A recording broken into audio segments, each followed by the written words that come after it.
Let's get on to the lobsters, because I think that the thing that people take away from that is male lobsters compete for female lobsters, and that says something about society now, that men need to be dominant in society, because if lobsters do it, then there is something that we can read about humans from that too. There's nothing in that chapter at all that suggests that the way that men should succeed in human hierarchies is a consequence of the exercise of power.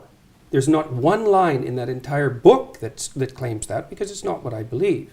Most human hierarchies, as I already pointed out, are hierarchies of competence, not power.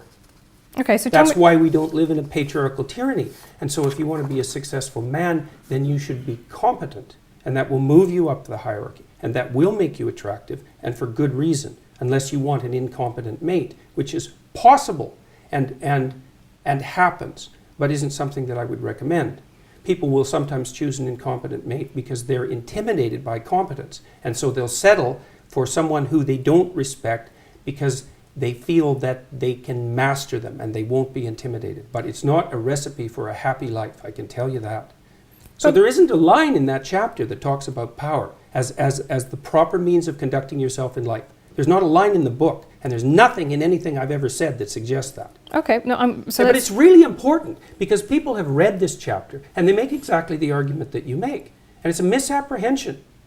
So it's a misapprehension of the book. Okay, but if so many people are getting the same misapprehension, could it be possible? There aren't so many people that are getting it. There's 2 million people that have bought the book, and there's a very small handful of people who have a particular ideological perspective who enjoy developing that perspective because it indicates just what sort of reprehensible individual I am. But it has absolutely nothing to do with what I wrote or what I've said or what I believe.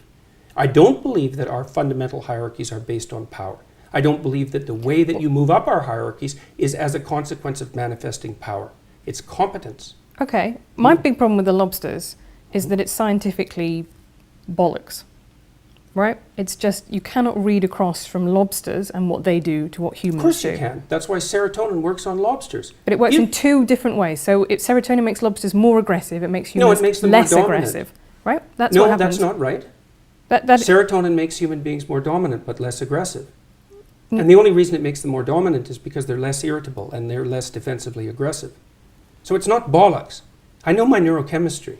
So if you're going to play neurochemistry, let's go and do it. Okay, well, you say antidepressants work on lobsters. Yes, they do. They make a lobster that's been defeated in a fight more likely to fight again. That's not the same mechanism that happens in humans. Yes, because lobsters don't get depressed as the way that humans are. I think you're anthropomorphizing into a ridiculous degree. These are creatures that urinate out of their faces. I think that the fundamental issue among knowledgeable animal behaviorists is that anthropomorphization with animals is generally the appropriate tactic unless you have reason to doubt it, which is because there's continuity between us and animals rather than discontinuity. And the idea that the anthropomorphization of animals is inappropriate is something derived from 1950s behaviorism.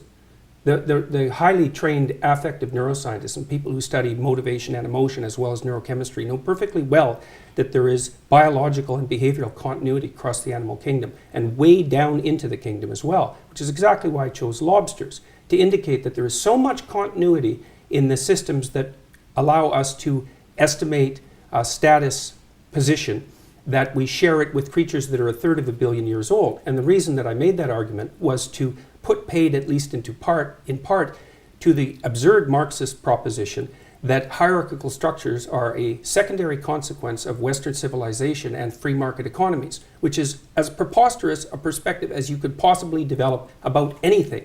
Hierarchies are 1/3 of a billion years old. You can't blame them on the West or men or capitalism.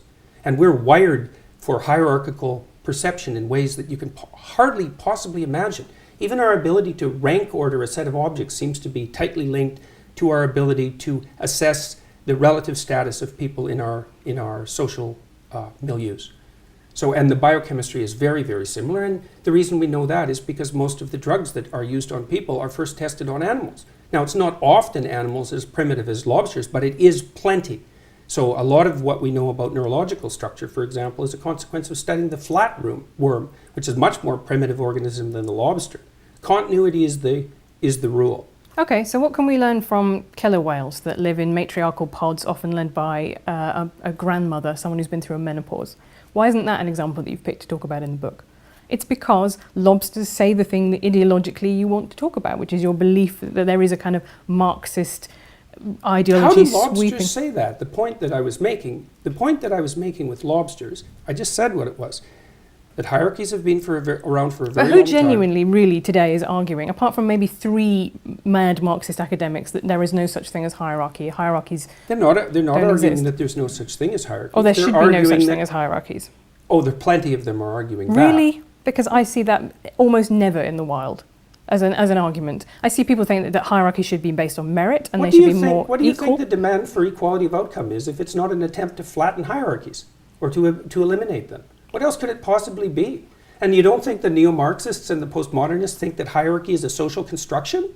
Like, you're not talking about the same people that I know, that's Right. for sure. But this- Everything's a social construction for the social constructionists, including hierarchies. But I just don't think that is a very widely held view in the world. It might be among It's liberal arts universities. 20% of social scientists identify as Marxist. Where's that statistic from?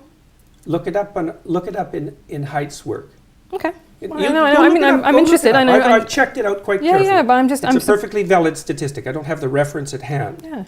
So it's 1 in 5. Okay, and the number of conservatives, or even liberals for that matter, in the social sciences and humanities is not only vanishingly small, but getting smaller. And you think the social constructionists believe that hierarchy is built into biology? They're not very good social constructionists if that's what they believe.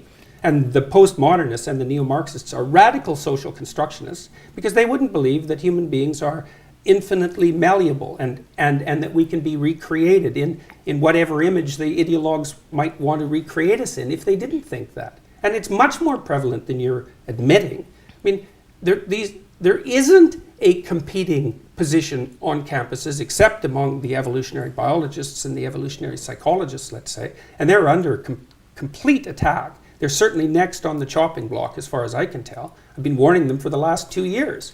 Social constructionists don't like evolutionary psychologists and they don't like biology. And I really don't understand why, except that it interferes with this idea that human beings are infinitely malleable and stops them from being able to blame hierarchy on the West.